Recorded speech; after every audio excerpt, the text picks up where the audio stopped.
छत्तीसगढ़ के दौरे पर संघ प्रमुख मोहन भागवत 7 दिनों तक रायपुर में ही रहेंगे। मोहन भागवत और 7 से लेकर 9 सितंबर तक टोली प्रमुखों की बैठक लेंगे।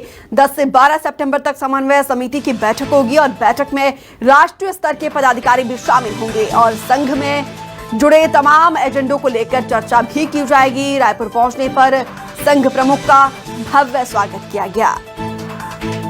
तो देखिए, 7 दिवसीय दौरे पर रायपुर पहुंचे हैं आरएसएस प्रमुख मोहन भागवत। ये पहली बार ऐसा हो रहा है जब छत्तीसगढ़ में समन्वय को लेकर नेशनल लेवल पर ये बैठक होने जा रही है। मोहन भागवत के छत्तीसगढ़ दौरे को लेकर अब सियासी बयानबाजी भी शुरू हो गई है। सीएम बघेल ने जहां मोहन भागवत के दौरे को लेकर तंज कसा है, तो वहीं सीएम के इस बयान पर बीजेपी प्रदेश अध्यक्ष अरुण साव ने भी पलटवार किया है। उन्होंने क्या कुछ कहा, आइए आपको सुनवाते हैं। मोहन भागवत जी आ रहे हैं, बीजेपी के नेता आ रहे हैं, आरएसएस के लोग आ रहे हैं, उनका स्वागत है। और मुझे जानकारी मिली है कि छत्तीसगढ़िया पकवान चिला, फरा, चौसेला परसा जाएगा। तो अच्छी बात है, ये तो छत्तीसगढ़िया और छत्तीसगढ़िया संस्कृति की जीत है और मैं उम्मीद करता हूँ और चाहता हूँ कि वो छत्तीसगढ़िया संस्कृति को आत्मसात भी करे। और उन्हें निमंत्रण भी देता हूँ कि 15 साल में तो लोग कौशल्या माता का मंदिर नहीं बना पाए थे, राम वनगमन पर्यटन पथ नहीं बना पाए थे, तो वहाँ कौशल्या माता के दर्शन के लिए भी चले। और दूसरा, जो गौठान बनाए हैं, गौ माता के नाम से बहुत ही लोग वोट मांगते हैं, लेकिन हमने जो गौठान बनाया है उसमें भी वो विजिट करें। और तीसरा, स्वामी आत्मानंद अंग्रेजी स्कूल जो हम लोग बनाए हैं, ये तीनों के लिए मैं उन्हें आमंत्रित करता हूँ। छत्तीसगढ़ में वोट लेने के लिए छत्तीसगढ़ियापन को ना अपनाएं। यदि बैल की पूजा कर रहे हैं तो केवल वोट के लिए नहीं होना चाहिए। यदि आप चिला, फरा और चौसेला खा रहे हैं तो केवल वोट के लिए नहीं होना चाहिए। इसे आत्मसात करिए छत्तीसगढ़ी संस्कृति का। छत्तीसगढ़ी संस्कृति के बात करने का अधिकार भूपेश बघेल जी को तो बिल्कुल नहीं है। वास्तव में छत्तीसगढ़ को देश में अलग पहचान दिलाने का काम भारतीय जनता पार्टी ने किया। छत्तीसगढ़िया संस्कृति के नाम पर छत्तीसगढ़ के लोगों को भ्रमित करने का काम भूपेश बघेल जी न करें। छत्तीसगढ़ को जिस दिशा में लेकर आप जा रहे हैं, ये छत्तीसगढ़िया संस्कृति और सभ्यता के विपरीत है।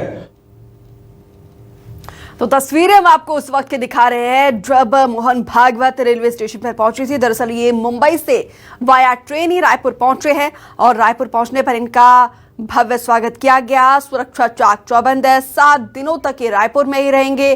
तो देखिए, बीजेपी की कोशिश यही रहती है कि संगठन और सरकार के बीच समन्वय को बनाया जाए।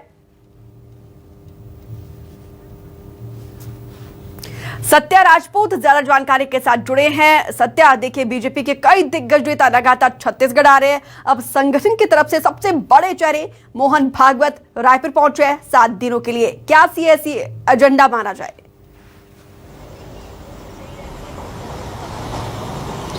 देखिए, राष्ट्रीय स्वयंसेवक संघ के प्रमुख जो है मोहन भागवत जो है छत्तीसगढ़ पहुंच चुके हैं और पहली बार ऐसा हुआ है कि मोहन भागवत जो है 7 दिनों तक जो है छत्तीसगढ़ में रुकेंगे और इस दौरान कई कार्यक्रम में शामिल होंगे, कई बैठकें भी लेंगे और जो है संघ के जो उद्देश्य है, जो उनकी नीति है, उसको लेकर जो यहाँ पे बैठकें होगी। इस बीच अगर हम बात करें तो राजनीतिक सियासत भी तेज हो गई है, जुबानी जंग भी जारी है। तो इसको लेकर जो है अगर हम बात करें बैठक को लेकर, तो बैठक के स्थिति में 7 से 9 दिसंबर तक जो है विभिन्न जो प्रदेश के टोली प्रमुख हैं उनकी जो बैठक ली जाएगी। और वहीं अगर हम राष्ट्रीय स्तर की बैठक की बात करें तो जो है अखिल भारतीय राष्ट्रीय स्तर की जो बैठक है वो जो है 9 से और 10 तारीख को जो है जैनम भवन एयरपोर्ट के पास है, वहाँ जो है आयोजित की गई है, जिसमें देश के राष्ट्रीय स्तर के 5 बड़े अलग अलग जो है लोग शामिल होंगे, जिसमें जो है राष्ट्रीय प्रांत प्रचारक जो हैं वो ऐसे लोग यहाँ इसमें शामिल होंगे। साथ में इसी बीच अगर हम बात करें तो जो है जेपी नड्डा भी मौजूद होंगे। तो जाहिर से तौर है इस दौरान वो आ रहे हैं तो वो भी जो है बैठक में शामिल हो सकते हैं। और इसी तरह अगर हम बात करें अगर बयानबाजी को लेकर, तो इसमें स्पष्ट तौर पर जो है सीएम भूपेश बघेल ने राजनीतिक तौर पर कहा है कि मोहन भागवत छत्तीसगढ़ आए हैं तो मैं उनको न्योता देता हूं कि वो जो है यहाँ के जो बीजेपी कहती है गाय के सेवा करते हैं, गाय के लिए हम काम करते हैं, तो ये कहने मात्र का नहीं है। छत्तीसगढ़ के गौठान को घूमें, हम गाय के लिए क्या काम कर रहे हैं, गौठान में किस तरह से कार्य हो रही है उसका निरीक्षण देखें, स्वामी आत्मानंद स्कूलों का जो है अवलोकन करें कि हम किस तरह से काम कर रहे हैं। तो इस तरह से सीएम भूपेश बघेल ने भी यहाँ पे जो है बयान दिया है। तो बिल्कुल बयानबाजी अब शुरू हो गई है, लेकिन देखना होगा 7 दिन के इस बैठक के बाद क्या तस्वीर निकलकर सामने आती है।